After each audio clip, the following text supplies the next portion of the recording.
भगवान विष्णु का एकमात्र स्त्री अवतार।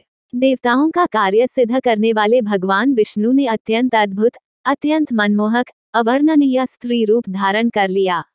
उनका शरीर नील कमल के समान श्याम और नयनों को अपनी ओर आकर्षित करने वाला था। सुंदर कपाल, ऊंची नासिका, रमणीय मुख, पतली और आकर्षित करने वाली कमर, लंबे केश, सुंदर कंठमाला, सुंदर भुजाओं में बाजूबंद शोभित थे।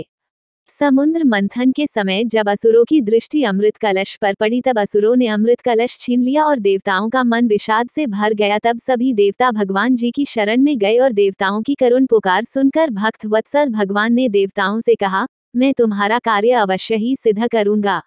अमृत ग्रहण करने की बात पर असुर आपस में झगड़ने लगे कि अमृत का पान पहले कौन करेगा। तभी स्त्री रूप धारण भगवान असुर की ओर जाने लगे। असुरों की दृष्टि प्रभु के स्त्री रूप पर पड़ी। जिस भी असुर की दृष्टि सुंदर स्त्री पर पड़ी वही मोहित हो गया और उन्होंने पूछा, हे अनुपम सुंदरी, तुम कौन हो? अब तुम यहाँ आई हो तो हमारा झगड़ा सुलझाने में हमारी सहायता करो। न्याय के अनुसार इस अमृत का निष्पक्ष वितरण कर दो।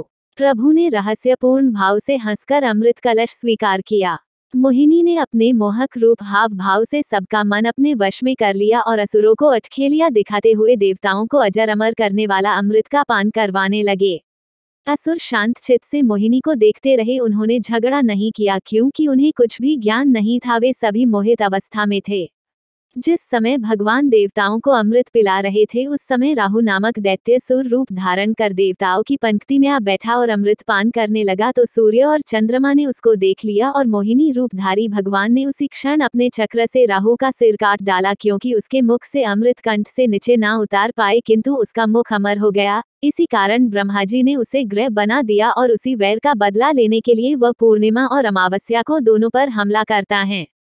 देवताओं को प्रभु की कृपा मिली और अपनी प्रकृति के अनुसार प्रभु से वैर रखने के कारण उन्हें अमृत से वंचित रहना पड़ा। तब तक सुनते रहिए।